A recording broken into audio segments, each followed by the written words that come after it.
Hello and welcome back to another episode of the Oh No No podcast, where tonight we're going to try to explain what went on Tuesday night at Starts Park. We played East Kilbride in the Premier Sports Cup on Tuesday night, and we lost by 4 goals to 2. And tonight, to help me try and explain what went on, I've got, first of all, Iain Lato. How are you getting on, Iain? Very well, Scott. It was a pleasure to have your company in Amsterdam a couple of weeks ago. We had an excellent night out on a Wednesday. Good fun. And a pleasure to have you hosting duties this evening. Stepping in at the last minute. Good on you. Sadly, obviously, Duncan seems to be a bit under the weather, as he said, and Robbie, I think, has got stuff on with work. But we'll try and get on. As we said before, it seems like it's a bit like the whole substitute teacher at high school, where we'll just see how it goes. But and also joining tonight, I've got Carol Smith. How are you doing? I'm all right. I'm at that point in summer where ice cream is now a guaranteed food group and you need 5 a day to survive. Doing fine. Good stuff. And finally, but not least, Allan Douglas Munn. How are you doing, Allan? I'm all right, mate. I had a day out with the wife and kids today, so I'm now in the position where the East Kilbride game wasn't the most painful part of my week. Well, fair enough if that wasn't. But yeah, that was. We'll just try and go in some sort of order through the game and see how we get on. But yeah, so the game gets underway. Opening 10 minutes, I think. Obviously, for me, I think it was quite clear to see that East Kilbride were very up for it early on, kind of passing the ball about, trying to see, I think, if we were going to do our high press and that sort of stuff. But yeah, they got a couple of early shots away, troubled. Josh Ray managed to save them fairly easily. But yeah, Allan, firstly for you, for that opening 10-15 minute spell, how do you think the Rovers shaped up, and were you worried or confused at how we were playing in that opening 10-15 minutes? No, it was fairly clear early on that Rowe and Josh Mullen were absolutely going to be getting forward rather than playing any kind of defensive role. East Kilbride set up to clearly, pass it around, pass it out for the back. That's pretty much, they're pretty well known for that. They looked like they were absolutely going to give us plenty of chances because, they probably messed up as much as they did well passing out the back, but fair play to them for sticking with it, I suppose. The other kind of thing that stood out for me early on was that the guy Baldy looked like he was going to be a real handful, really fast, strong, direct. Looked like he was going to try and give us a torrid time. And even the big lad Uzi C, despite being if you've not I've only heard of him because they talk about him on the Terrace podcast about having been on Love Island. Never seen an episode of Love Island in my life. Never seen him play for Edinburgh City, so I always kind of thought he was maybe a bit of a joke figure. Looks like he's got a bit about him. Again, big, strong, physical guy, probably limited, but knows what he's good at and tries to do it, and they seem to try and play his strengths. So, yeah, they looked like they could get at us a wee bit, but never really looked that threatening, if you know what I mean. Josh Ray was never really seriously tested. No, I think that's fair enough. Yeah, you were on about OZC there. I know that obviously, as you say, the Terrace guys kind of rip him for all the, and so does social media, to be fair, for doing all the Love Island stuff. But I think even before he did all that sort of stuff, he was scoring a few goals for Edinburgh City before.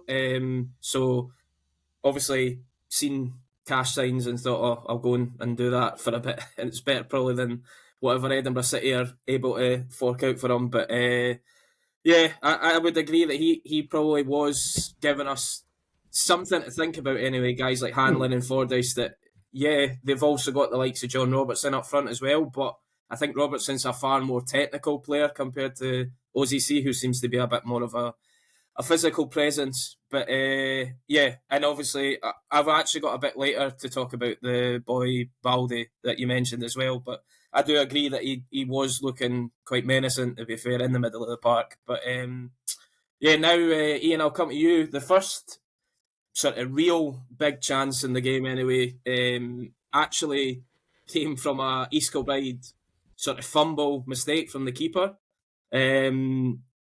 Who managed to just hit the ball straight into the path of Paul McMullen, who's then hit it off the post. But for you, how did you see that sort of play coming about, and what was your thoughts at the point that we didn't score from that chance? Yeah, I actually had a thought at the time when it comes back off the post of like, is this going to be one of those nights? I had a thought. I never said. I was sitting with my brother and my wee man and that, and I never said it at the time, but I absolutely thought it. He's got to score, like, and I feel like I'm going to say that, and we're going to say that more than a couple of times in the next hour or so. I don't think he gets the greatest connection on the ball. I know he's not really expecting it, but it's not as if the goalie's fired at him from like 2 yards away. Like there's a decent distance between himself and the goalie, and it kind of comes off his heel, and obviously just the nature of connecting with the ball when that position is that it's going to start spinning, and it just takes the half spin too much. One thing I did notice, it was quite funny. The goalie is like, he has like the instant moment of like dejection and throws himself down to his knees. And then he's like, oh shit, that's going to hit the post. And he has to jump up and beat Lewis Vaughan to the ball. If he stays on his knees, Vaughan obviously just runs in and taps it in the net. But yeah, one of a plethora of chances that we should have done better with in that first half. Incredible. Yeah, no, totally agree. I think we definitely will be talking about several chances that should have been goals. But no, for me, I think the McMullen one was, I don't know, I felt like he rushed it. I thought he maybe could have taken a touch. I know that, as you say, it's probably just surprised him more than anything that he's actually just gave it straight to him. But he just seems to hit it first time, and then, as you say, it comes back off the post, and the keeper then does well to actually react, as you say, from the fact that he didn't react because he thought he had absolutely done it and gave away the goal. But yeah, unfortunately, that was the first of many, as we say, that didn't go in the back of the net. Carroll, the second chance, I don't know how many I'm going to say, third, fourth, fifth, sixth here, but... On my match review app that I use, it just goes attempt saved, attempt missed, attempt saved, attempt missed, attempt saved. So, yeah. We could vary the vocabulary. Yeah, for the second one, the Rovers, then it didn't take too long after, and then Lewis Vaughan obviously has closed down the East Kilbride centre half, who, for me, I don't know what he's doing. He just seems to be dilly-dallying, going, do I go this side, or do I go back to the keeper? And then he goes fourth choice D, and decides to just cough up the ball. And Vaughan's thankfully quick enough to react it, and goes one-on-one with the keeper. I've got two sort of parts to the question for you, Carol. The first part is, for me, I think Vaughan scores at 95 times out of 100. And the second part of the question is, there's also, I said, Paul McMullen comes into the picture a wee bit later, but do you think that he could have potentially been a little bit unselfish and slid it across for a tap-in? I think that was just an example of Vaughan being over-hungry, just wanted the goal and didn't think, and was surprised by the position that he was in. And if he was thinking 95% of the time he would have scored, but the other 5% of the time I think he would have thought about it. But that for that point in the match, he just didn't think. There was just a little bit of a blip. And I think he wish in hindsight that he'd slipped it over, but he didn't. Yeah, because it was one of them. No, it was a difficult one. I mean, it almost took me till not the highlights, but to the replay on Rafe TV. Obviously, we're watching it from abroad, but we get the benefit of the replay for most actions anyway. But and they it kind of showed there that I think Vaughan probably could have and should have slipped it across them, but at the same time, Vaughan's probably just, his eyes have opened the fact that he's one-on-one with the keeper, and he's a goal scorer. He's somebody that wants to score Yeah. goals. So I totally accept that he's going to go for the shot as well. And we actually got a corner out of it as well. At first, I thought he just missed it, but he ends up the keeper saves it. I think what Vaughan tries to do is that I think he tries to do the goalie with his eyes. I think he wants the goalie to think that he's going to pass it. And then rather than laying it to his right, he wraps his foot around it and tries to go the other side. But the goalie doesn't move. So he then just gets a fingertip on it and tips it by the post. For me, cast iron, I know Duncan was in the chat at the time, he was on Wraith TV. He's saying, like, you know, he really looks as though he's got to pass that. Sorry, no, he doesn't. He looks as though he doesn't know he's coming. And he thinks he's behind him, and that he doesn't see him coming. That's what I'm trying to say. Sorry, someone popped up on my screen there and distracted my attention. But on the highlights, he's got to pass the ball. That's a goal every day. Has to slide him in. I'm kind of in two minds with it, whether I want my striker always feeling confident that he can beat the goalie one-on-one, or I want him to have that awareness of there's a guy there. If I just slip the ball to the right, he's got an open goal. And despite his demonstrations of how weakly he hits the ball many times later on in the game, I think he would have scored there. And the other kind of side of that is, if it had been the other way around and McMullen hits it into the keeper and Vaughan's in space, he goes absolutely mental that he's not had the ball to him. Yeah. Rightly so, I think, but it's a tough one. You kind of feel it's another example where it should have been a goal. Yeah, I think there's two players that come to mind straight away in that team that you go, if it was on the other foot, where it's McMullen with a chance and not slipping it to one, Lewis Vaughan, or two, Dylan Easton, the two of them are going off their rocker at not getting the ball. But it's two guys that are just constantly desperate to create chances and score goals. So, yeah, I think you said it earlier, Iain. For me, I thought that when that chance was missed, that was the one that I went, is this going to be our night or not? Because, like, by that time, we've hit the post from an open net, basically. We've went one-on-one with the keeper. Yes, the keeper's done well to kind of stand his ground long enough there and make a save to put out for a corner. But, yeah, that second one definitely had me thinking, are we going to kick on and actually take some chances here? I mean, we'd obviously just went and scored 5 just a few days previously as well, so I wasn't too worried, but that thought did come into my head at that point. But as I say, the Rovers continued to create more and more chances, as we've kept saying, and everybody just that was watching the game noticed that how the amount of chances, although to be fair to East Kilbride, they were still playing their game. They weren't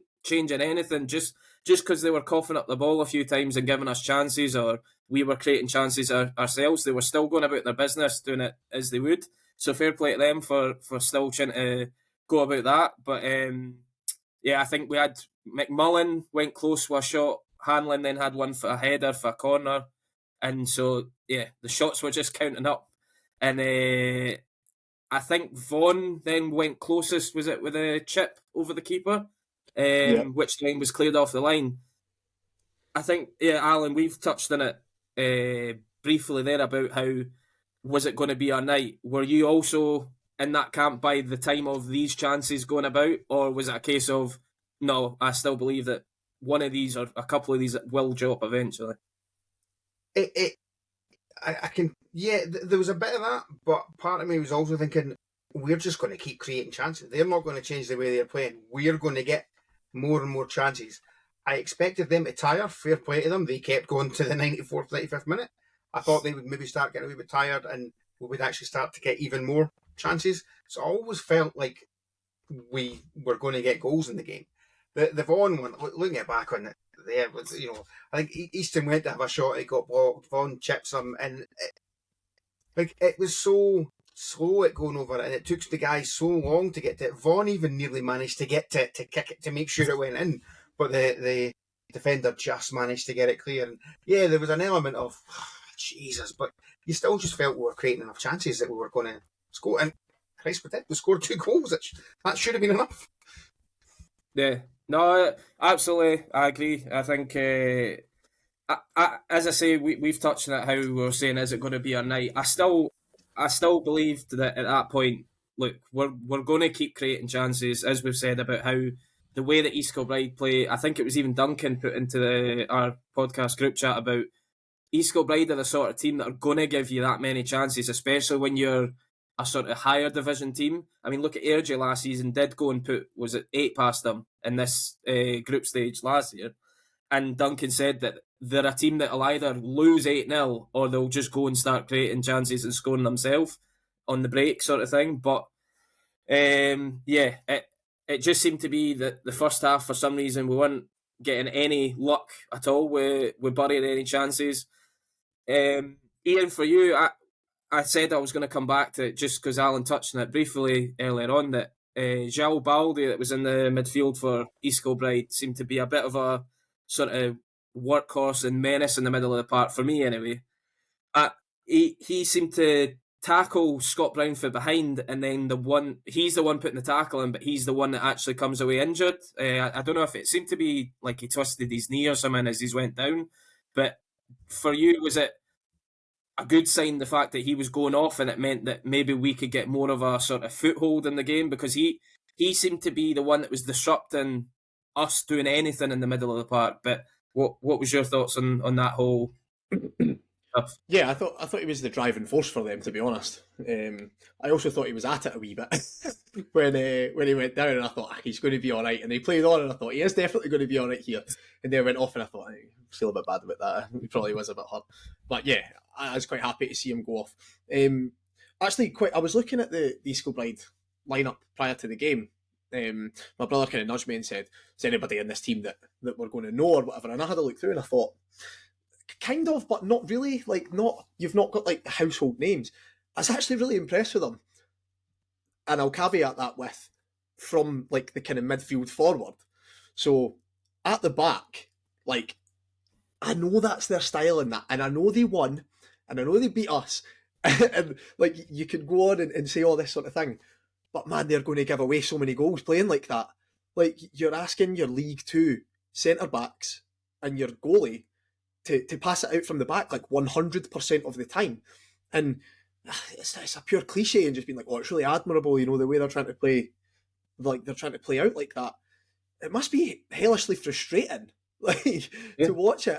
Like realistically, see if those first 2 chances go in the net, then we probably scud them for 5. But they don't. And here's another point: a lot of things online being made about like how people were pissed off that we were getting outworked, and that, you know, East Kilbride looked like they had much more energy and stuff like that. Like, see, a nature of a game like that is that every chance that the bigger team, who are expected to win, the favourite, miss, it grows the confidence and it grows the strength of the opposition, because they think, we've got a chance here, we just even won. Like, how many people have been sitting in that stand on Tuesday night, and every time we missed a chance being like, they're going to score, and the opposition team are getting that, but they're getting the feedback firsthand on the pitch. Every chance you miss, they get stronger, and I think that's where the extra energy comes from. See, if we're 2-0 up after 5 minutes after scoring those first 2 chances, East Kilbride aren't running our legs off the park. It's totally down to the way the game goes and the play out of the match. So I'm not really buying that we were getting, like, possibly we're getting outworked like that, but that's the reason why that's happening. Do you know what I mean? No, 100%. I think I did also see people kind of saying similar things on social media and whatever, but yeah, for me, I don't think it was a case of them, as you say, outworking us or anything. I do think that just, and going back to what you're saying about how they're sort of asking their defence to play like they're playing, I think Cy Ferry and Mick Kennedy have came out on many occasions, on whether it's interviews or podcasts or whatever, and said they're only going to play one way because that's the way they believe is best, or the way that they see football, which is fair enough. I still think you've got to be a bit more adaptable to certain situations, but everybody's got their own way about how they see football, so that's fair enough. But yeah, I do think that I think I also said to my dad, messaging him during the first half, saying that I could see East Kilbride scudding a few teams in League Two this season, but I could also see them maybe struggling against I'm interested to see how they do against the sort of weaker League Two teams who might just sit in against them. Because we obviously went toe-to-toe with them, because at the end of the day, we're 2 leagues above them and we're at home. We should be the ones that are kind of in the ascendancy, as we were creating chances, but we should be more like in control of the game. Because at the same time we were creating chances, I never thought that we were in control of the game. It always just seemed that East Kilbride, after a chance, would get the ball and then be back to playing their own style, and then when it was down to us to then try and press them and get the ball back again, or them cough it up or whatever. But yeah, I think we'll probably go into more detail in for the second half as well. But I do think that, as you say, the whole gaining confidence when you're not conceding is definitely for a lower league. I mean, when you think of other teams, I think it was Peterhead went to Motherwell on Tuesday and nearly got a really good result. They would have been the exact same thing of either that they did go 1-0 up, but also any time that it's staying 10-minute periods, 0-0, 0-0, 0-0, they're going to go, well, we're just getting closer and closer to even, we only need one chance, and then it's like, well, I know that East Kilbride were never going to shut up shop because that's not how they play, but a team can do that if you give them the chance and give them opportunities by not taking your own chances. But yeah. To move on to what I've got anyway, for the last sort of main or big chance in the first half was the disallowed goal for offside from Josh Mullen. Now, Carol, first of all, I was questioning whether there could have been a foul from Lewis Vaughan on the defender. I thought that he was... it was probably right on the line whether it was a barge or not, for me anyway. So that's the first part of the question. The second part was, do you actually think it was offside after looking at the replays and all that sort of stuff? My heart says no, definitely not offside, but I'm sure the technology would say otherwise. But the thing is, we shouldn't be relying on it possibly being onside or offside. We should have been 3 or 4-0 up by that point in the bag. And I think hindsight, we wouldn't be criticising every attempt if we'd got the 4 goals. And that, I think that's another one. We wouldn't really be bothered if it was offside or onside if we'd had 2 or 3 in the bag by that point. But by that point, we'd hit the bar, had a goal off the line, gone right of the bar, right of the post, left of the post, over the bar. We'd done everything apart from score a goal, and then we did that in the end of the first half, and that wasn't allowed. So yeah, by that point, I was like, we are going to lose this because we are something silly. And it was our own silliness, I think. Yeah. No, I do like that Josh Mullen obviously got his goal on Saturday up at Elgin by attacking the back post. And I do like to see that he is getting up, like, you know what I mean? He's the one that's coming in at the back post again tonight. So it's obviously a part of the game that he's trying to improve and that Barry's trying to instill into him. But he's got to stay on side. Like, I get what you're saying with Vaughan. It's one of those where, like, you see them giving and you see them don't. It's right on the line as to whether it's a foul or not. But he's got to stay on side. He's looking right along the line. There's only one player that he needs to stay behind. And he needs to stay there. There was also another Mullen chance in the first half that never actually made the highlights, where he blazed it over the bar. It got given as offside as well. Oh, aye, yeah. So, never actually made the highlights. I just remembered it because it was such a bad miss. But yeah, Callum Smith was on commentary for Rave TV with Davy Hancock, and Davy just kind of you could almost picture that he was in the box and he turned to Callum Smith at this point and went, "Do you think he knew he was offside by this point?" Or and Callum Swift is like, "I'll give him the benefit of the doubt." But yeah, I think someone said that in your chat, didn't they? That we'll assume he knew. And I think Vaughan had one over the bar as well, didn't he? Where he kind of looked like he was set for a good chance. The guy kind of got in his way, but then he still got round to getting a chance, but just kind of lifted it out of the bar as well. One of many chances in that first half. Yeah, no, I agree with with what you were saying, Iain, about the offside as well. I think that Mullen in the position it's something that frustrates me, especially more with strikers that are playing in that position all the time, where they're looking along the line, and I find it almost unacceptable that you are looking along the line and become offside. I get it if it's like a freak occurrence where a defensive have almost like looked at each other and then went, right, push up. Like, that's fair enough. But like any time when it's just you're just going back and back, and you've just decided to go too early, it was close. Like, but it's still, for me. I think you have to be, when you're looking right along the line, you have to be the one that's kind of more in control of where you're going and at what time. But yeah, as we say, we went into the break at 0-0 somehow. I even, everybody, I think, in the ground, our group chat, everybody's group chats, whoever they were, I think everybody was questioning how on earth the game was 0-0. Because I had it down that it probably should have been 4. I've heard people say it could have been 6, it could have been 7. But yeah, it was definitely a half where we were kind of.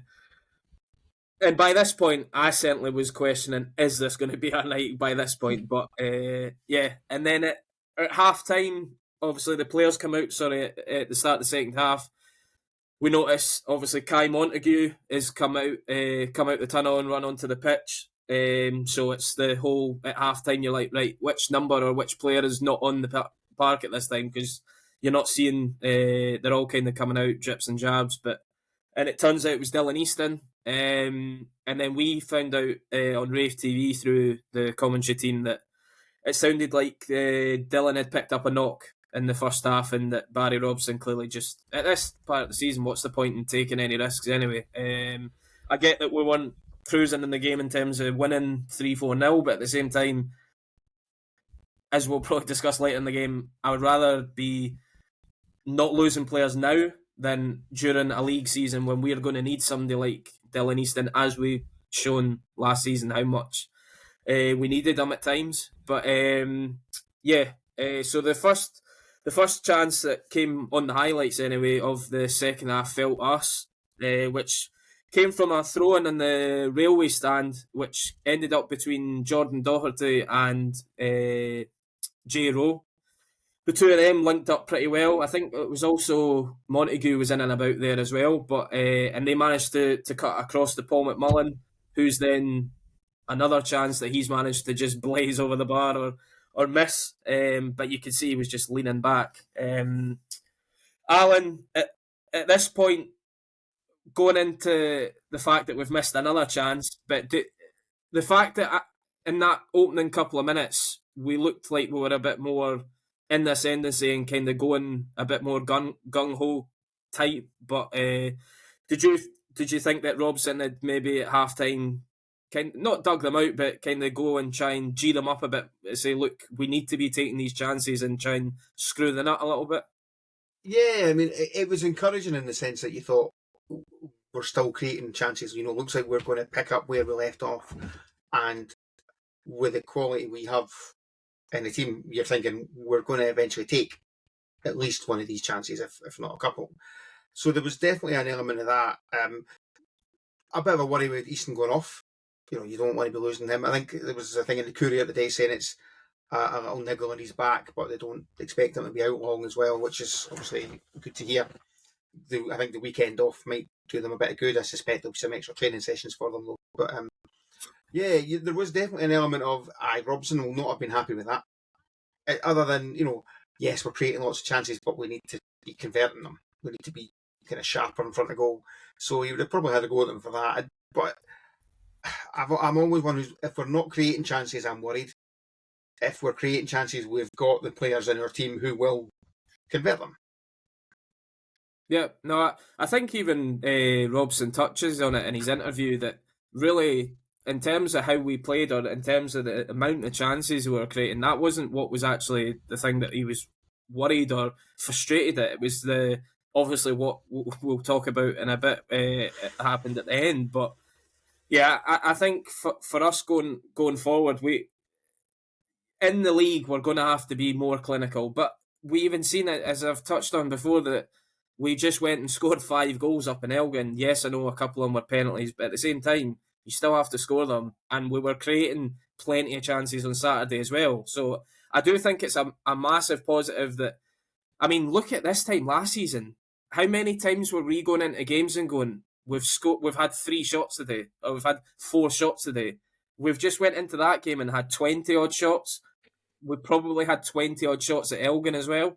So you're creating, as you say, we're creating chances. I think Barry Robson will be happy that we're creating chances, like you say, but I do think that we can't be too reliant on also Louis Vaughan to be just going, he's going to score all the goals. We're going to need everybody to chip in. Like, I know that Dylan Easton got the majority of them last year, but we did still have a few guys chipping in at the end of the season to try and help out as well. So I think we're going to have to do the same again this season with the likes of when Hamilton's back fit again, maybe when Callum Smith's back fit, all these guys when they come back into the fold as well. And maybe we get a striker signing, you never know. But we can all hope. And so as we say, I thought after that start that we were actually going to kick on, and the complete opposite ended up happening just a minute later, where East Kilbride managed to take the lead through Jack Healy, who was a former East Fife player. So I'm pretty sure he would have been happy scoring at Starks Park, because I'm pretty sure he's a fairly local lad as well, from what I've heard. So I'm sure he enjoyed that. But it seemed to come for Jordan Doherty, given, to me anyway, he gave Scott Brown a pass where he was under too much pressure to accept a pass at that point. He's then lost possession. Brown has the first sort of niggle, like trying to win the ball back off the guy. Then it goes to Hanlon, who doesn't do anything. And then the ball goes out to Healy, who then, cuts inside. And to be fair to Healy, like, he's completely pulled one out the bag. It's an absolute peach. Like, I think if it was one of our players, we're going absolutely mental about it. And I know, actually, I'll come to you with this, Iain, because I know that you, the first one in the group chat to say this about some of our own fans clapping the East Kilbride goal. But I get what you're saying. It's not. I'm not going to be clapping the goal, but at the same time, I was like, well, that's an absolute peach. Like, fair enough.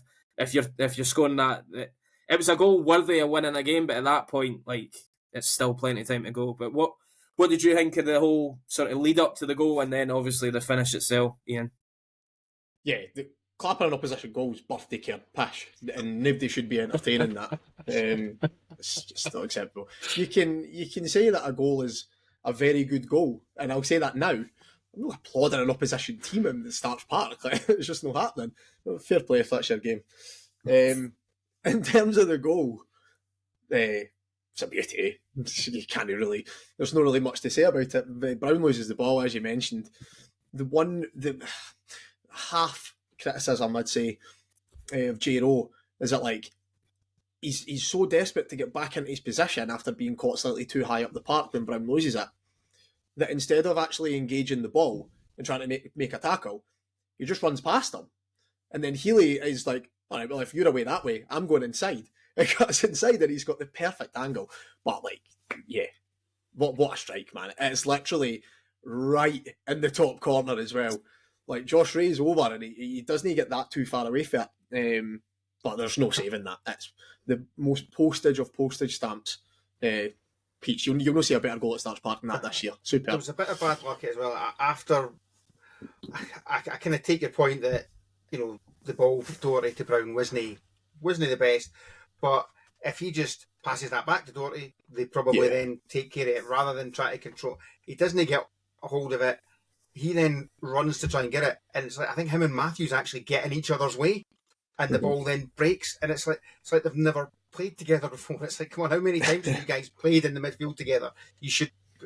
And I know mistakes happen. It's one of these things, but it very much leads to the goal. And I think I made my feelings to it very clear. I was laughing at myself watching the highlights back. I really didn't sound very impressed announcing the East Kilbride goals. My mate actually slags me off for that. You've now said that, so I'm now going to have to go back to hear how unimpressed you sounded, because I didn't. At that point, I was just still going, "What a goal!" But no, it was. Yeah, I get what you say about the whole. Bruni probably could have gone with a sort of 1-2, just give it back to Doherty if he felt he's under pressure.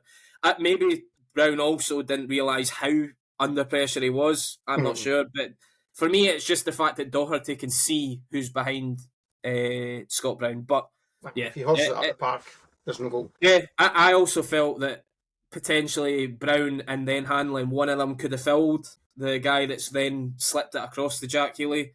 They've both kind of half-heartedly went in to kind of just shove him away, but neither have really done anything. And as I say, he's then just gave it to Healy, who's produced a wonder strike. So then soon after the goal, we end up creating again another few chances going up the other end. Both Louis Vaughan and Josh Mullen creating sort of the main chances that came out of that. Mullen seemed to do all the hard work with his chance by running round about 3 players to go the long way to get to the ball, and then came out with the most tame effort that you could think of, which at that point you're just going, like, yeah, are we actually going to take one of these chances? Because it's just getting ridiculous now. But Carol, like a box of fireworks that all you got was damp squibs. It's like you lit everyone and you're like, it's like, boom. There was nothing. It was just I've got pass back written down. Yeah. Yeah, well, for Carol, for this, because I know how much positivity you always put into our group chats about. I mean, 2 seasons ago, it was always when it was the whole "we're the king of comebacks." You were the first one usually that was coming out with, "Oh, it's fine, we're going to score in this minute and this minute." But were you still positive, or were the signs that we were still creating chances, even we went 1-0 down, that we would come back and into the game? My positivity peaked at, we'll get a 1-1 draw and we're going to lose this on penalties, because it's been one of those evenings. It just felt like we weren't going to go anywhere, and it's like we've done everything but score, so we're not going to score. That's it, it's done. We might get one back from a silly penalty, and then we will miss 3 penalties in the shootout. That was the way my positivity was going at that point. It was it's bad. Yeah, when Carol's starting to lose positivity, I think we're all struggling probably by this point. But the Rovers, next on the note page is that we actually do finally get the ball in the back of the net, which came from Josh Mullen yet again, kind of rushing down that sort of wing-back position, getting a low shot away and winning a corner, which he then obviously goes and takes himself. Allan, for you, for the goal, do you want to just explain the rest, and then also just give me a little bit of how you think that J. Rowe's settling into this side, and also the fact that we've got somebody else now other than Hanlon or a Fordyce that can help with set pieces on the attacking side? Yeah, I mean, it was a nice corner, kind of sort of around about the penalty spot area. Lovely run, the Rowe, cracking header. Headers it down the way, makes it really, really difficult for the keeper, and a lot of power on it. And it was just a really nicely worked set piece goal. We don't, we score that many of them in the last couple of years, so it's really nice to see us scoring them instead of conceding them, because we, as Leslie's spreadsheets will show, we've conceded a lot of goals like that. So it's really nice. Like you say, it's good to have that extra weapon in there. He seems to time his runs really well. He's quite quick over that kind of 5-6 yards, so he can get away from the defender and make space. And he's a really good weapon to have. He's still settling into and he's obviously not played championship football yet, which will be different. But I think he's going to be a very good player for us. He'll have his moments. There's still potentially question marks over him defensively, but that's quite natural at this stage. He's only played, 2 competitive games for us. So he's not fully up and running with Scottish football yet, but I definitely think we've got a gem there. I really do. I'm excited to see what we get from him. And 2 goals in 2 competitive games, 3 already if you include the friendlies. We can't ask for more than that, really. Yeah, right back. Yeah. Iain, for yourself, again, just a little bit on the goal, and then also J. Rowe as well. Yeah, I thought the corner routine was actually quite interesting, the way that they'd done it. It's interesting how the addition of just like one extra player who has aerial ability can create so much more space for the players that you've already got. So like naturally at a corner, like the opposition are like, right, who's marking Hanlon and who's marking Fordyce? And that's the 2 that they go with. But you introduce J. Rowe into it where they maybe aren't fully aware of how good he is in the air, and they kind of left him alone. So they've got a zonal marking system. And I was watching it and I was like kind of flicking it through almost frame by frame. And I'm like, there's no one marking him there. Still no one marking him. Then Docherty, Hanlon and Fordyce withdraw to the edge of the box.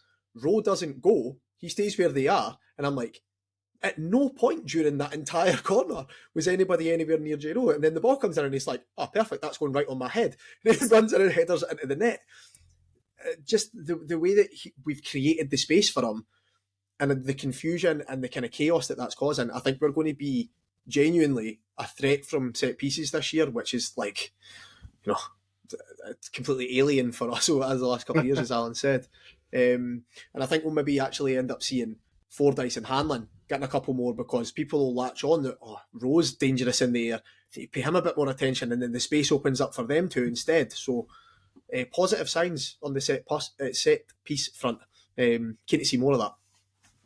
Yeah, no, I couldn't agree more in terms of the fact that it clearly was something that Barry Robson's looked at and noticed very quickly on the footage with him that he is very good in the air. I mean, even in the sort of clips that you see of him when we signed him, when he was playing with, I think it was it Boston United we got him for, and they seemed to be really either really late runs sort of into a box or into like the 6-yard box and heading, or it was, as you're saying, he's kind of just floating about without getting picked up, and then again just seems to time his jump well, and then also just get always a good connection on the ball. So I'm all for it because as we've all noticed, we've been struggling at trying to keep them out at the other end, as we keep getting told by Leslie in his spreadsheets. But we also were never creating enough chances or scoring anywhere near enough until sort of maybe the last month of the season, where like Hanlon and Fordyce popped up with 1 or 2 goals. But even then, you're just going, well, it is only 1 or 2 we could do with. You probably need your centre half. I mean, look, you see other teams like Morton and Partick Thistle where they've got like Ashcroft, O'Reilly, all these players. And Morton had the boys that's went to St Johnstone. All these guys, they all chip in with 2 or 3, 4 goals a season. Now, Jay Rose came in on, I think, a season with 8 goals in a season.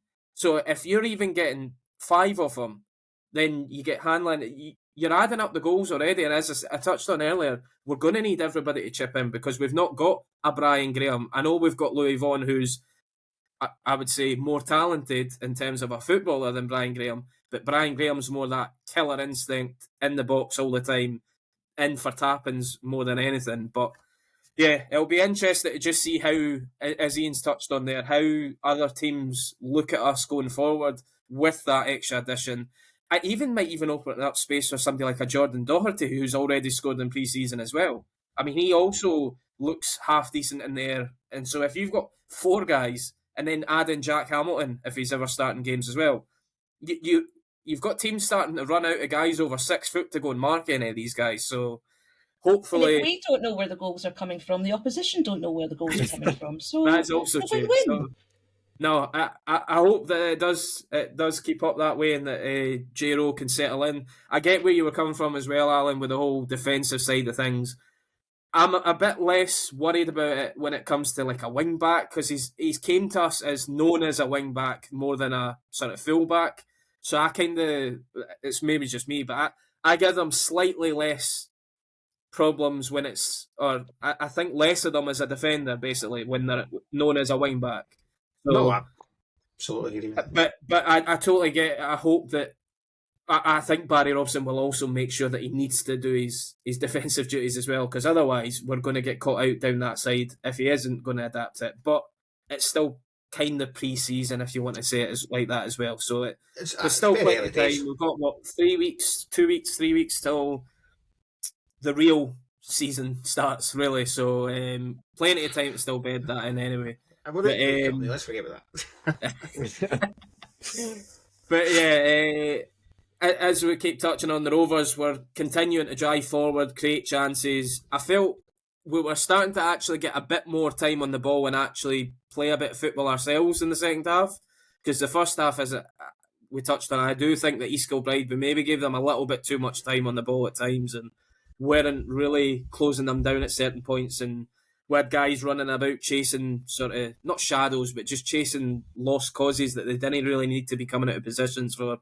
But McMullen then had a chance, which was deflected out for a corner. But then I think for some reason, we seemed to revert, going back to East Kilbride again, slowly coming back into it, the fact that we hadn't taken any of these chances again after we had equalised. Allan, for you, was it, again, I'm going to refer back to the Stranraer game this time last year in the League Cup. This game had, for me, this was the spitting image of that game of we just weren't quite at the races the whole night, creating chances but weren't scoring them. And then obviously Stranraer were just in the game constantly, and it was the same with East Kilbride, constantly just in the game. Was this also kind of how you were feeling going into that sort of final 15 minutes of the game? Were we going to get a winner, or was it going to be one of these nights where we're just going to have to maybe win it on penalties and just take the 2 points if that's possible? It still felt like we were creating chances, and it still felt like that.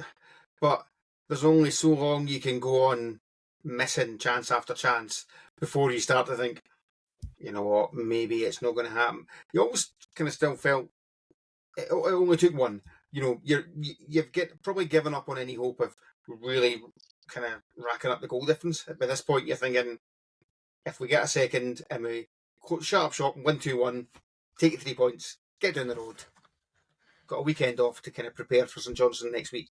So I think, yeah, at this point, I thought I'd certainly given up any ideas of pumping them, which obviously is what you go there wanting to do. And you're thinking, let's get a second, take 2-1, get up the road. Which was what we thought was happening when we do manage to finally get a second goal, and Jordan Doherty's managed to get the ball out wide, sort of in line with sort of the tunnel area out on the touchline. He's put in a nice ball which Lewis Vaughan's managed to direct perfectly into the bottom corner. Obviously the south stand erupts, everybody's happy again. Nobody cares at the fact that we've been missing all these chances, and everybody's like, it's taken us 22 attempts to get to this point, but it's fine. We're winning, everything's fine. And then, for you, Carol, were you expecting us to, well, firstly, just what you thought of the goal in itself, but also after that, were you expecting us to hold on at this point to actually win the game? I think I was still celebrating the goal when East Kilbride got their equaliser, because it was only about 2 minutes later. And there was the euphoria of the goal, but there was just something not quite right from the kickoff. I don't know, we just didn't seem to be awake. It wasn't like we were still celebrating. Something just didn't click from the restart. And yeah, it was a short-lived euphoria of 2 minutes. Yeah, Iain, for you, as I say, like the whole... I brought up that Stranraer game because the second goal even made it more like it was Stranraer-esque, because was it not Ewan Murray that scored about 86, 87 in that game to secure us the win? And I just thought this is exactly the same, 2-1 against a League Two side. We've scraped by, let's just make sure that we see it out for here. But is that kind of how you were feeling as well, going into the sort of final few minutes as well? Yeah, exactly. Just shut up shop.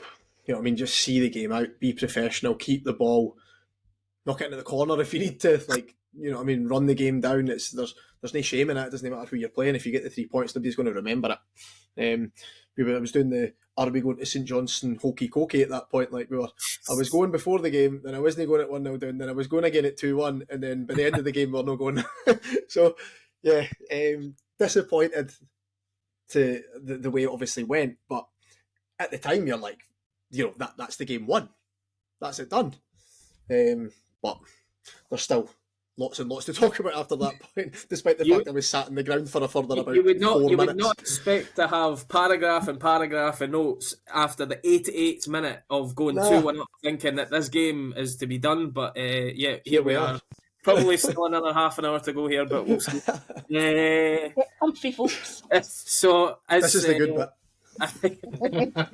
This is the bit clearly. The therapy starts now. This is where we're going to get the Dunfermline fans, the Falkirk fans that will want to come and see us. But so hello to them. But it's not even, I think it's about 90 seconds, roughly, after we go 2-1 up, East Kilbride go up the other end, and Jon Robertson starts his first of his hat-trick.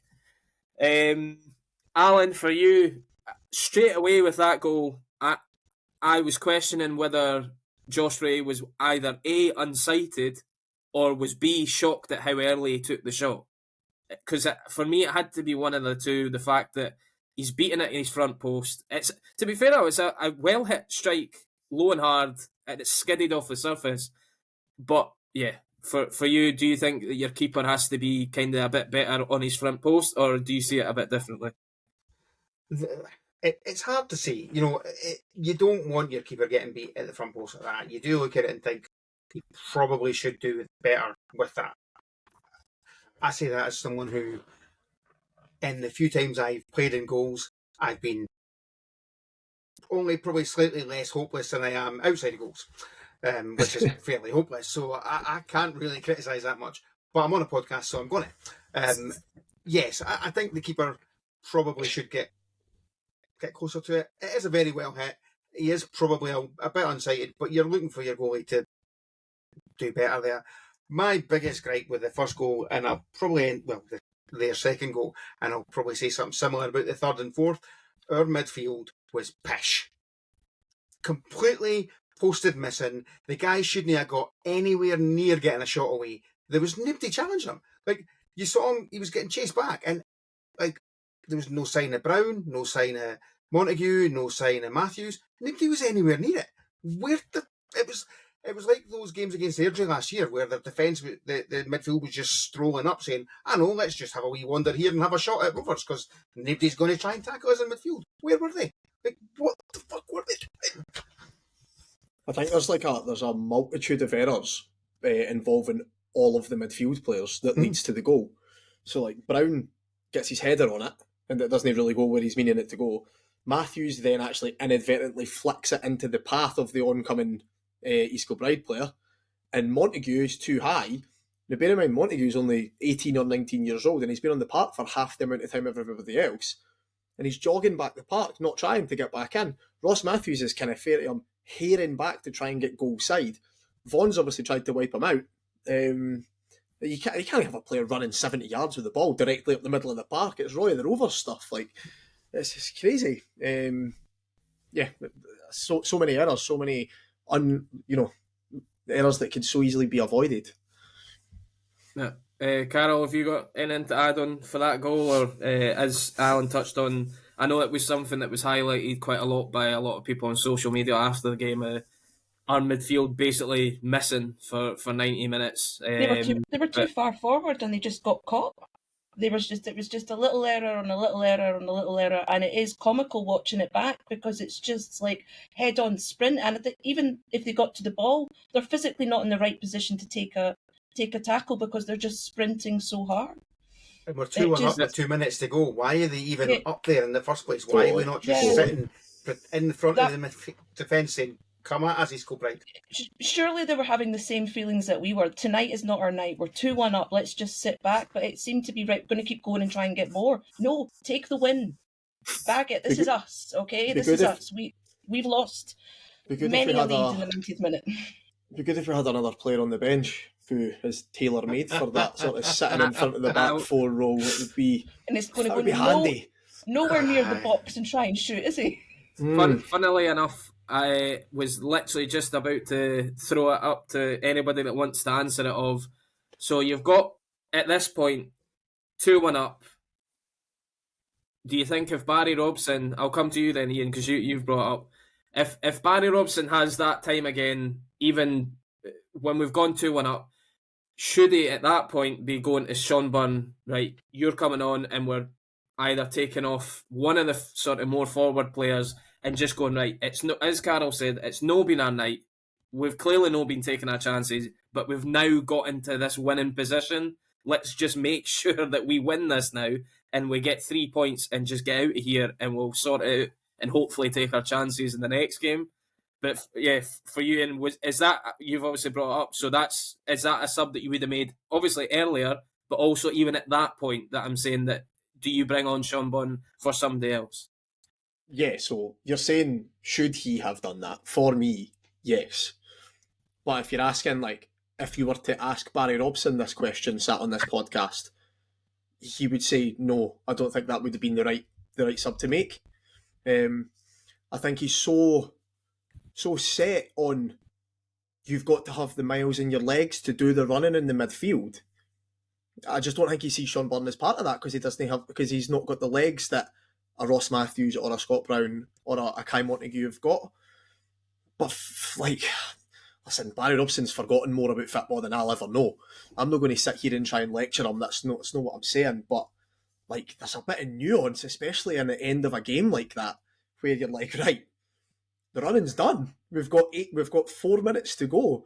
Let's use a player who's going to put his foot on the ball, make the passes that we need to make, break up the play, sit in front of the back four, and we're not going to give away a stupid goal. You're talking like theoreticals, but for me, they don't score that goal if Sean Bunn's on the park at that time because of where his heat map is as a player.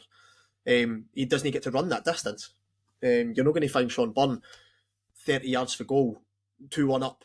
Do you know what I mean? On the wrong side of the ball, it's just not going to be there. I think it's crazy that the way that he's getting treated in the squad right now. No happy with it at all. Yeah, no, I can totally see where you're coming from because, I mean, you seen at the end of the season there, I know he was playing probably because Scott Brown was suspended and he got the last couple of games in the league season.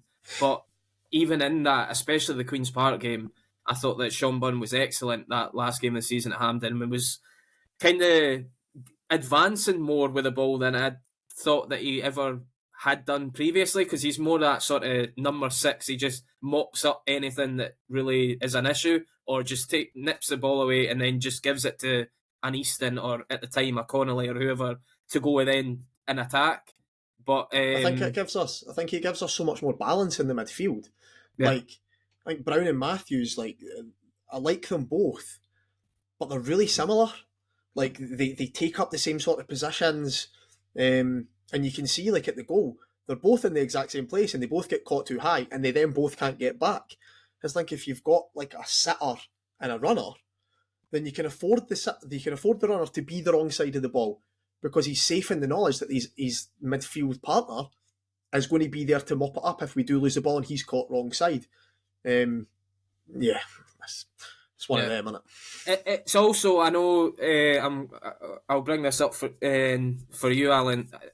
Kai Montague came in for a lot of stick for especially the last couple of goals that went in for the lack of tracking back or the very slow tracking back and then not doing the defensive side of things when we're needing everybody. As Barry Robson says, you need all 11 to be bought in to be defending. Otherwise, if you've got 1 or 2 missing, it's going to be a big downfall for you going forward. But I think, would you be thinking at a different time, would you be bringing Kai Montague on to a game if he's still not getting or grasping the sort of defensive side of thing, or would you be bringing on a Sean Bunn and then maybe go to Scott Brown? Oh, actually, you push on a little bit further because we've seen Scott Brown go further up the park and also score goals, create chances. So we know he can do that side of the thing, but is that something a sort of route that you would look to do maybe next time out if we're in a similar position? When you lose Dylan Easton half time, you're not just losing his attacking play. He is a really, really good defence, at getting back and helping out. He works his ass off. He runs back, wins the ball. He's always in. So if you're losing him, the guy that comes up for him has to be doing the same. You have to get as close to like for like. Now, Guy Montague is nowhere near Dylan Easton's level overall. That's fine. There's nothing the lad can do about that yet, other than work his ass off in training, get better over the years, and get it. But you can work as hard as Dylan Easton. There's nothing to stop you doing that. And I just don't know. I don't know that he's got the footballing match brain yet. Because he's a young lad, he's not played a lot of first team football. He needs more time. He needs more game time. I don't know that he's going to get that with us. Maybe it's where this cooperation thing that we don't necessarily like it coming to us, but we could potentially benefit from our young lads going out. I don't think it was the right substitution to bring on. I don't think we got the same work rate. I would have liked to have seen Chin. Maybe I think he would have. He has demonstrated in the past that he does get up and down. He will track back. I think we might have got a bit more out of him in an attacking sense and a defensive sense. You know, hindsight's a great thing. Barry Robson sees these guys on the training pitch a lot more. Well, I don't see them at all on the training pitch other than the photos that we put on our Twitter. So it's, you know, he's obviously a better judge of a footballer than me. He's a better judge of what they're like in training than I am. But yeah, I'm going to do that lovely thing that football management is the easiest thing in the world when you're sat on a laptop. Yes, I think he got it wrong. Yeah. That's fair enough. Yeah. Right, I suppose we better move on because we've still got somehow 2 goals to talk about, but and we're in the 90+2, I think, at this point. And yeah, the referee decides out of nowhere that there's something happened to cause this East Kilbride player to fall to the ground. What it was, I don't know. One of the worst dives, flops, chucking yourself to the ground, whatever you want to call it. Yeah, everyone will get their say on this one. Carol, for you first. Yeah, you obviously watched it on Rave TV like I did. What was going through your head at that point? And did you think he got touched, or was it even just worse when you seen the replay? It was just a complete dive. Soft to begin with, and then you're like, okay, maybe there's something on the replay. Give it the benefit of the doubt, something on the replay, and then there was nothing, absolutely nothing. And you're like, come on, seriously. And also, where's the added time come from? Just blow the whistle. We're done. Let's just forget about this. But no. Let's have a penalty from nothing. Yeah, Iain, you? Looked a stone waller for the South Stand, but that is admittedly 120 yards away. Yeah, honestly, at the time, I was like, well, that's obviously a penalty. Like, it looked clear cut. It's crazy, man. I can't believe he's given it. The referee's in a good place as well. Like, see, when you watch the highlights, he's maybe only, 10, 15 yards away. I think if the referee could pick somewhere to watch that instant happen, he probably drops himself within 2 or 3 yards of where he actually is. In the build-up, it's like Brown, again, I feel like I'm saying Brown and Montague. It's like the two of them just totally bypassed before, like, they didn't get a tackle and they didn't get close enough, and then the ball gets worked out, and that's how we lose it. But yeah, you'll not see a better goal than they scored, and you'll probably not see a worse dive. I think they got a whole box office, did the East Kilbride, with what was going on. But it was, yeah. Allan, for you, just to add anything else with that flop or whatever you want to call it. From my angle in the main stand, I actually thought the guy had slipped. Like, you know, because there was a few people kind of lost their footing at certain times because the pitch was heavily watered. I genuinely thought he slipped because where I could see it, the angle I had, you could see there was no contact on his foot at all, nowhere near it. I saw somebody online trying to claim that I think it was Doherty that kind of made the didn't make a challenge because there wasn't a challenge. He kind of tried to claim that he'd put his hand out and maybe gave the referee a decision to make. It's like, he put his arm like that, but didn't he touch the guy? I honestly, it took all of my strength not to announce over the tannoy, you know, Jon Robertson gets reward for a ridiculous dive by getting the penalty. Honestly, I genuinely, I really wanted to mention it being a dive. I will also just kind of back his up. Own shoelaces by the looks of it. He's dived. I mean, I will just also back up what Iain said. It's in my notes as well. He shouldn't have got near the box.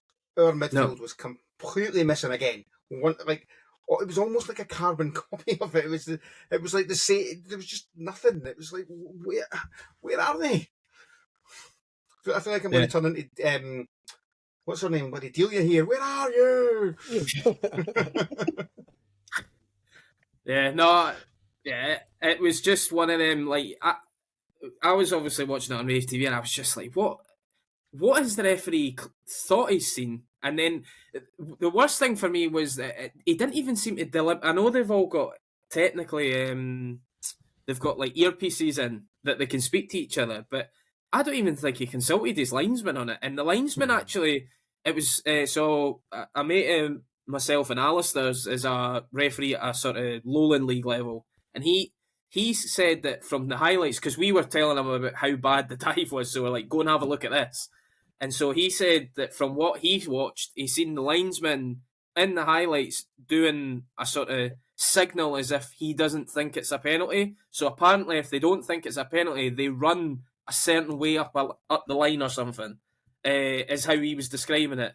And the linesman started running back towards the halfway line sort of side, and that would signal that he doesn't think it's a foul. But then the referee just quickly goes and points to the spot. So I don't know what sort of rules and regulations are going by for it, but it was a dive, and you even seen there was people on social media after sharing the clip once the highlights went out from other teams as well, just laughing at how bad it was. But yeah, they are going to happen to you at some point, and they probably at some point will go for you as well, whether it's a penalty or not. So yeah, it swings and roundabouts. We got done over, and it just happened to be on a night where we weren't scoring enough goals, and it just seemed that it was inevitable that they were, once they got the equaliser, somehow going to walk out with a win. And then again, by this point I was just like, right, ref, just blow, because like we're not going to get back into this game. He still found enough time for another 2 minutes of action. East Kilbride go up again, and I think by this time, the players are probably just in complete shock and disarray at what the hell's just happened in the last 2 minutes. And by this point, I don't even think they're just running about like heedless chickens trying to get the ball, to think like we might get a chance if we get to go up the other end. But yeah, for you, Allan, could you, by this point, what were you thinking sitting there in the booth up the top of the main stand, going, what am I witnessing? And is this sort of something that you're worried about going forward, or is it one that you just kind of go, it's early season, we've got a couple of new players that are needing to bed in still, or how do you see it? As soon as he started running towards the box with the ball, you knew a goal was coming. By this point, you just knew. It all starts. We actually had possession in their third of the pitch, right in front of the railway stand. So they've actually managed to cross diagonally across the pitch, completely unchallenged again. Have you not just watched the 2 goals they've scored? It's only been the last 2 minutes. You know, it's not that much time's passed. Why have you not learned anything from these 2 attacks? And you just, by this point, it was, I think everyone had just given up. The fans had given up. Everyone had just get us like, I know what, can we just get the hell out of here? There is definitely a bit of concern. That's, if you take, 3 pre-season games, 2 League Cup games, that's 12 goals we've scored and conceded in 5 games. That's, for a team that had like however many clean sheets and went on a really good run, we're scoring plenty, but we're conceding too many as well. I don't think anyone's really looking and thinking necessarily that Hanlon, Fordyce and Doherty are the problem either. It's in front of them. It's a problem we had under Iain Murray. It's a problem we had last season. It's again, it comes down to, as Iain said, Barry Robson's forgotten far more about football than I've ever known as well. There's no doubt about that. But he must see that there's an issue here, and it's very difficult not to look at Sean Byrne sitting on the bench and think, how is he not a big part of the solution to that? I don't know. Yeah, that's fair enough. And as you say, I think it's happened on so many occasions over the last 2 seasons, especially. I know it's sort of more recency bias because it's more fresh in our memories for that sort of stuff, but for me as well, it has happened far too often.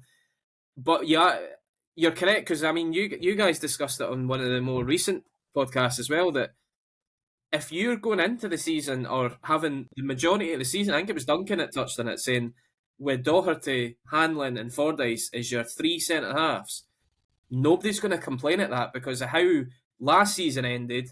I mean, Fordyce, everybody was kind of writing him off and going, Christ, we've still got another year with this guy. And then once he kind of came back, because it sounded like he was quite ill over Christmas time, once he got back sort of up to fitness, had been training, then he came into play.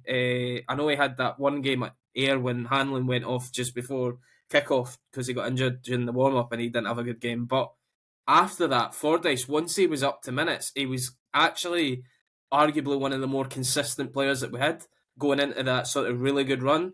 So as you say, I think if you've got them three, and I'm still desperate for us to sign a fourth one that's somebody mid-20s, a bit more pace for me would be ideal, because I do think Doherty's not too bad, but the other two are a little bit slow. If you've got like a sort of whippersnapper that can turn defenders and that sort of player, I do fear for us when it's like balls in behind. But yeah, that I suppose we'll find out in the next few weeks before the league season. Hopefully, if we are going to announce a new signing, whether it's a centre half or a striker or whatever. But just the sort of last thing to touch on before we finish up. I think there was a lot of criticism, and I know it's so, like, I think, Iain, you said it in the group chat, it's quite easy to lose your shit or to come out with whatever, like, right after the full-time whistle.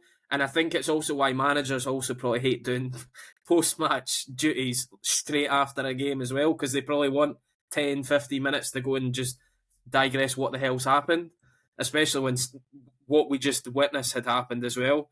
Do you think that Barry Robson going forward is going to have to address this sort of situation, or is he going to have to actually realise that we've got guys on the bench, like you say, like a Sean Byrne? Even there was guys like Richard Chin, Lewis Gibson that could have all came on and impacted that game in different ways.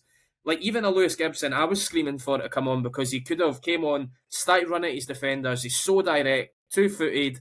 He'll be getting balls in the box, shots away. And that's the sort of thing that we were getting against East Kilbride. And if you're continuing that on, you're kind of hoping that would kind of, one of them's going to go in.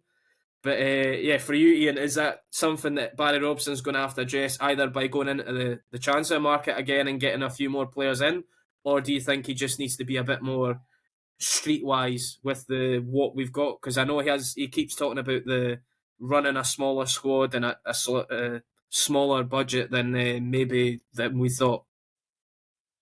Yeah, I mean, I don't think he's hiding the fact that we're looking to strengthen the squad. You know what I mean? Whenever he talks about it, he's always saying that we're looking to bring people in. Some chat on Twitter in the past couple of days that we've got Darragh O'Connor. I don't know whether he's on trial or whatever. I'm not going to pretend to know that much about him. I know he played for Morton and I know he played for Falkirk, but he seems to have, was it Port Vale he's been at most recently? York City.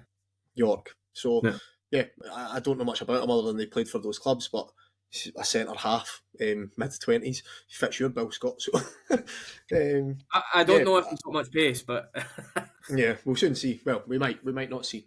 Yeah.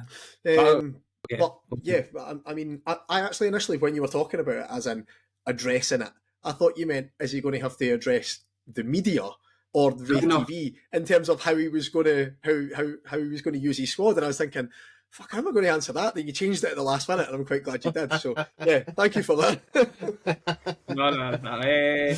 I think for me anyway, I think Robson, it was one of the things that, but it's also something that he's been sort of, the fans have kind of used against him a lot, especially there's been guys that have never really taken to Barry Robson anyway, and there's still guys that are in that boat, but these sort of guys are still using that sort of thing against him of he's not using his bench, he's not bringing on subs quick enough. But I suppose at the end of the day, if he's seeing these guys in training every day, if he thinks that what he's got on the pitch is as good as it's going to get, or he can bring on one or two of the players on the bench. My issue was he was bringing on, and I hate to do it because he's such a young lad, but bringing on Kai Montague, who's not experienced enough yet, and he's asking him, as Allan said earlier, to go and affect a game as Dylan Easton goes and affects a game. You're just not going to get that same level. So that's why I would like to see us using the more experienced players in this position of a Sean Byrne, maybe push Brownie up front, not up front, further forward, and then you've got more experience and more sort of nous in that midfield of not asking a young lad to do things that he's not it's not that he's not comfortable. He's just not used to doing it because he's not been doing it for a long period of time. I think he played 12 games last season in all competitions. Like that, it's nothing at all for somebody, a teenager. I think for me also, I would like to see Kai Montague go out on loan this year, if only if we can go and get somebody that's in that sort of position in, because there's no point sending him out if you can't go and replace him, because at the end of the day, we've still not replaced actually Sam Stanton. And that's a sort of big thing for me as well. I think that we need to go and address that position as well. Carol, is there anything for you, like obviously before we finish up and stuff, but is there anything for you that is a big issue with the whole Barry Robson situation with subs or shape team players, whatever? Not really. I suppose my only thing is I think we need like an old father time figure on the pitch. Someone that just slows it down, communicates with everyone, and just takes a little second to let I all already click know back what into Iain's place. thinking, so.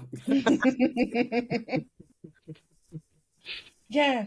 It's just, we need someone not to be a headless chicken, just someone to keep the head, regardless of how much chaos is going on, just to be that sort of chill old sheepdog that just looks after everyone. That's what we need. Not like someone that is physically old, but just got that older, more mature mentality on the pitch. Yeah. I'm getting the word burn. Is it burning into your brain? It is. Just, I was going to just say, like, on the whole Barry Robson of it all, is that like the subs and stuff is a really easy stick to beat Robson with after results like that. Yeah. But it's important to have a bit of perspective and see how well the results have gone playing in that fashion since he came in. I think a lot of people would do quite well to remember that. So, listen, I'm no on the Barry hype train, but I'm not gonna take the good job that he's done away from him. Yeah. I think we just need a wee bit of perspective. Like nights like last or Tuesday night are going to happen, and just need to kind of pick ourselves up and get on with it. Yeah. For you, Allan, is there anything else to touch on that you'd like to bring up when it comes to what we've just been discussing with Robson and the sort of sub situation or the players? No, I think Iain makes a really good point that, you know, if we'd won that game, would even a scrappy 2-1, we're probably saying, you know what, it wasn't great, but we've created loads of chances, we've just not managed to take them, we've got the win, let's get out there. Nobody's really raising it. It's very easy to look for reasons why we've lost to a team who were in the Lowland League last year and not making what people perceive to be the right subs. It's a very, very easy, it's low-hanging fruit, really. Ultimately, the two guys, three if you're bringing in Potter as well, you know, they're experienced guys. They've been around the block a bit. They've all played football at a very decent level. They should know what they're doing. You kind of have to just trust them to get on with it until you don't. You know, if there comes a point where you do think, right, something has to change, then you have that conversation again. But I think we're way, way, way off from that being an issue. Sure. You know, let's just see how it goes up at McDermott Park next week. Yeah. No, I think it's also good for the players to not be maybe just... You get the whole managers say, or players would rather just go back in and play again sort of thing to try and forget it and sort of thing. But at the same time, I don't think it's a bad thing that we've got a week to get back on the training pitch and sort of like try and sort out what went wrong in that sort of last 5-10 minutes of the game and try and come back, because St Johnstone, this game for me is the big one, because it's the one that, well, not only was it at the start of the group stage the one that you're going, the winner of this probably wins the group, but it was also the fact that, well, this is a sort of dress rehearsal for the league. So let's see how we kind of go toe-to-toe with them up there, and it's good to also play them up at McDermott, because you want to be playing them away from home to try and see how you match them at their own place as well. And obviously they've got a few familiar faces in their lineup this season, which will be interesting to see on Tuesday night how we get on against them there. So obviously they're up the road for me as well, which is nice. Aye, well, it's a more of a home game for you, I suppose, this week, It's just next week. But yeah, pretty much half the time it takes me to we'll get to start. So. I think speaking to the guys that we'll get a proper pre-match podcast out for that. I would imagine the Sunday or something like that. We don't know yet, but yeah, just look out for it when it comes out on the sort of socials and YouTube and all that sort of stuff. But for that, I think we've had enough going through that game, because just like the Rovers, it was plenty of chances we missed. But at the same time, I'm still optimistic. It's pre-season still, technically, as well. It's glorified pre-season, I think, as Graham said earlier today. It's like, yeah, you're not going to lose anything really now. So I'd rather it's happening now and not during the league season. So yeah, we'll wrap up for tonight. Thanks again, guys, for joining, and we'll see you again next time.